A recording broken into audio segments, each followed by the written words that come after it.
বিএনপির দাবি আগামী ডিসেম্বরের ভেতরে জাতীয় নির্বাচন অনুষ্ঠিত হতে হবে। তিনি জাতীয় সংসদ নির্বাচনের জন্য ডিসেম্বরের মধ্যে, অবশ্যই ডিসেম্বরের মধ্যে জাতীয় সংসদ নির্বাচন অনুষ্ঠান এই বছরের মধ্যেই হতে হবে, ডিসেম্বরের মধ্যেই হতে হবে। বিএনপি যদি বেশি বাড়াবাড়ি করলে আবার জেলে পাঠিয়ে দেবো, কোনো চিন্তা নেই। আমাদের নির্বাচন হাসিল করতে হবে, আদায় করে নিতে হবে জনগণের ভোটের অধিকার। সম্ভবত নির্বাচন খুব তাড়াতাড়ি ওনারা করবেন না। খুব কষ্ট যে বলো, থালা দিয়ে দিয়েছে, খাবার দিচ্ছে না। শোনা গো আমার। বাংলাদেশের প্রধান রাজনৈতিক দল হচ্ছে বিএনপি, যারা জনগণকে প্রতিনিধিত্ব করছে। বিএনপি সহ আমরা যারা একসঙ্গে রাজপথে আন্দোলন করেছি, আন্দোলনের সঙ্গে শিক্ষার্থীরা সরাসরি জড়িত, আমরা এই আন্দোলনের সঙ্গে কখনোই সরাসরি জড়িত নই। তারিখ জিয়া মুচলেখা দিয়ে আর রাজনীতি করবে না। আমি চাপের মুখে দিয়েছি। যখন নিষ্পেষিত, আমার মহাসচিব তখন জেলে, আমার পার্টির চেয়ারপারসন তখন জেলে। সে আবার নেতৃত্ব দেয় কিভাবে? সঠিক বলেছেন। একটি পথ, নির্বাচন, জনগণের নির্বাচন এবং জনগণের নির্বাচন। প্রত্যেক এলাকায় কত বিএনপি আছে খুঁজে বের করতে হবে বা পুলিশকে ধরিয়ে দিতে হবে। এটাই আওয়ামী লীগের দায়িত্ব, একটাও পার না পায়। মুনাফিকদের চরিত্র থাকে দুই রকম, রিজভী সাহেব সেটাই। এই যে হরতাল, এই তো সেদিনের কথা, নয় বটো 5 থেকে 10 জন লোক নিয়ে কি আন্দোলন করছেন, হরতাল পালন করছেন ঘরের মধ্যে বসে বসে। আর আজকে আপনারা পদত্যাগ চাচ্ছেন। স্কুল কলেজের মাসুম বাচ্চারা নিজেদের জীবন দিয়ে রক্ত ঝরিয়ে আমাদের কাছকে মুক্ত করেছে, গোটা জাতিকে মুক্ত করেছে। একটা ভাই মারা গেল আমেরিকাতে, একটা ভাই দীর্ঘদিন বাইরে আছে, আমি দীর্ঘদিন অসুস্থ অবস্থায়। কোন সময় নির্বাসনে, কোন সময় নির্যাতনে, কোন সময় কারাগারে, কোন সময় আয়নাগরে, এভাবেই দীর্ঘ 1.5 যুগ সময় আমার নিজেরই কেটেছে। বিএনপি হচ্ছে একটা সন্ত্রাসী দল। এই সন্ত্রাসী দলের কোনো রাজনীতি করার অধিকার বাংলাদেশে নেই। বিএনপির নামে দুর্নাম করাতে পারবেন। বিএনপি খুব লুটপাট করতেছে, বিএনপি দেশ শেষ করতেছে চাঁদাবাজি করে। বিএনপির লোকরা প্রস্রাব করে একমাত্র, তাহলে প্রস্রাবের তোরে ভেসে বঙ্গোপসাগরে গিয়ে পড়বে। বিএনপির যত কর্মী আছে প্রস্রাব কইরা দিলে নাকি সব ভাইসে যাবে এই অন্য। আপনাকে বিনীত অনুরোধ করি, গত 16 বছর আপনার প্রস্রাব করতে নিষেধ করছে কেডা? মানে গত 16 বছর আপনি প্রস্রাব করেন নাই কেন? আল্লাহর রাস্তায় বলেন। যত লাখ লোক আসছে প্রস্রাব করলে তো আওয়ামী লীগ ভাইসে যাবে, তখন প্রস্রাব চাইতে কোথায় রাখছেন? মাথায় উঠেই রাখছেন। কথাবার্তা। আপনারা অনেকে প্রশ্ন করেন যে বিগত 16টি বছর বিএনপি কেন প্রস্রাবের মতো কোনো কর্মসূচি দেয় নাই। যদি প্রস্রাবের মতো কর্মসূচি দিত তাহলে তো স্বৈরার শাসক শেখ হাসিনা এই প্রস্রাবের স্রোতে বঙ্গোপসাগরে যায় পড়লে। কিন্তু বিগত 16টি বছর বিএনপি কেন এই প্রস্রাব কর্মসূচিটা দেয় নাই? আরে ভাই, কর্মসূচিটা দিব কিভাবে? এই শেখ হাসিনা, দুদু মিয়াদের মতো বিএনপির যে কটা নেতা আছে তাদের টুনটুনি গ্যাচাং করে কাটা দিছে, বুঝছেন? যে কারণে এই 16টি বছর বিএনপি কোনো প্রস্তাবের কর্মসূচি দিতে পারে নাই। বলতে পারেন যে বিগত 16 বছর বিএনপি কেন প্রস্তাবের কর্মসূচি দিতে পারে নাই আর এখন কেন পারতেছে?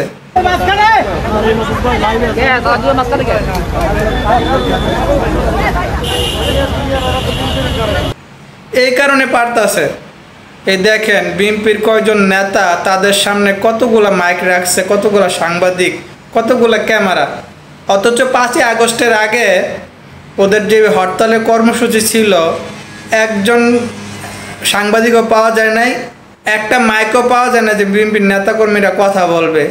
বিএনপির নেতাকর্মীরা অল্প কজন, 27 জন, তাদের অফিসের সামনে 27 জন শুধুমাত্র হরতালের কর্মসূচি পালন করতেছে, যেখানে একজন সাংবাদিকও নাই, একটা মাইকও নাই। মুনাফিকদের চরিত্র থাকে দুই রকম, রিজভী সাহেব সেটাই। এই যে হরতাল, এই তো সেদিনের কথা, নয় বটো। আসছে নিয়ে মালটা আসছে।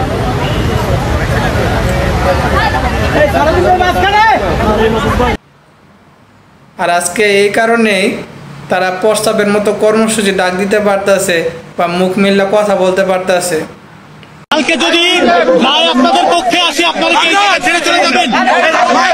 অবশ্যই না। সকল জনগণের কাছে করজোরে ক্ষমা চাচ্ছি, বিশেষ করে ঢাকায় যারা রয়েছে, এইখানকার ঢাকা দক্ষিণের বাসিন্দা। আমরা অত্যন্ত দুঃখিত, আমরা লজ্জিত, আমরা কোনোদিনও চাই নাই যে এই বিএনপির বর্তমানে কার্যক্রম দেখা বাংলাদেশের মানুষ বলতে বাধ্য হইতেছে যে বিএনপির জন্য শেখ হাসিনা ভালো ছিল।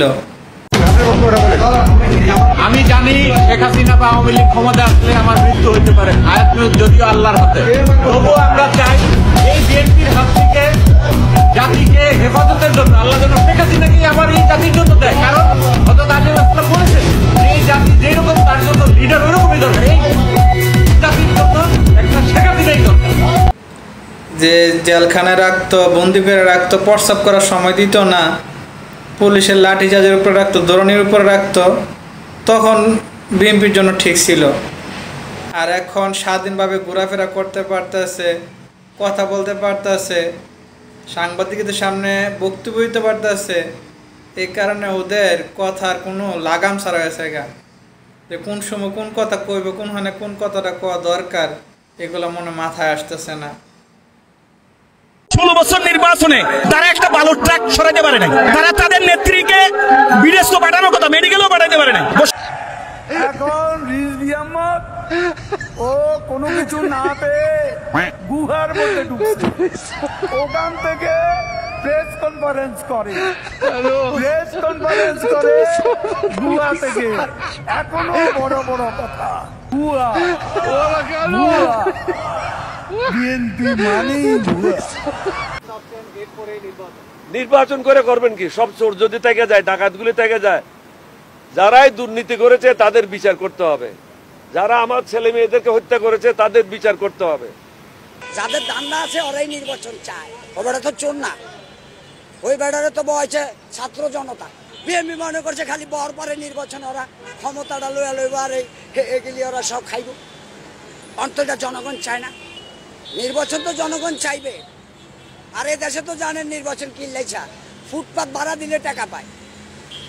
বাংলাদেশের 14 ফুটপাত ভাড়া দিলে লক্ষ লক্ষ টাকা। আপনারা তো এজিবি কলোনির সামনে দেখেন, এক একটা দোকানের থেকে কত করিল 200-150, তাহলে প্রতিদিন কত টাকা ইনকাম হয়। তো ওরা তো রাজনীতিক চাইবে, আমরা তো চাইতাম না, আঙ্গ তো কোনো দান্দা নাই, পরিশ্রম করলে খাবো না, খাইতাম না। যাদের দান্দা আছে ওরাই নির্বাচন চায়। সঠিক বলেছেন, আপনার বুদ্ধি ভালো। ডক্টর ইউনূস, আপনি মনে চাইলেই পদত্যাগ করতে পারবেন না, কারণ আপনাকে ম্যান্ডেট দিয়েছে যে শহীদের পরিবার, আপনি শহীদ পরিবারের সাথে বসেছেন। বিএনপি বলুক, সেনাবাহিনী বলুক, সেনাবাহিনী আপনাকে সহযোগিতা যদি না করে সেই দেশ সেনাবাহিনীর থাকবে।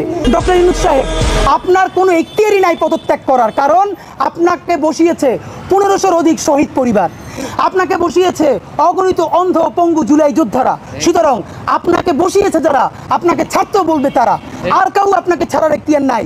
5ই আগস্টের আগে ইশরাকদের অবস্থা। আগামীকাল 5ই আগস্ট সারা দেশের মুক্তিকামী জনতাকে ঢাকার উদ্দেশ্যে রওনা হওয়ার জন্য আমরা আহ্বান জানাচ্ছি। 5ই আগস্টের পর ইশরাকরা মুক্ত আকাশে আন্দোলন করছে আর আসিফদের জুতার মালা পরাচ্ছে। এটাই কি তাদের পুরস্কার, যার জন্য তারা মৃত্যুর মুখে দাঁড়িয়ে স্বাধীনতা এনে দিয়েছে? পরিস্থিতি অযথা ঘোলাটে না করে জাতীয় নির্বাচনের সুস্পষ্ট তারিখ ঘোষণা করুন। বিএনপি যদি বেশি বাড়াবাড়ি করলে আবার জেলে পাঠিয়ে দেবো, কোনো চিন্তা নেই। সঠিক বলেছেন, আপনার বুদ্ধি ভালো।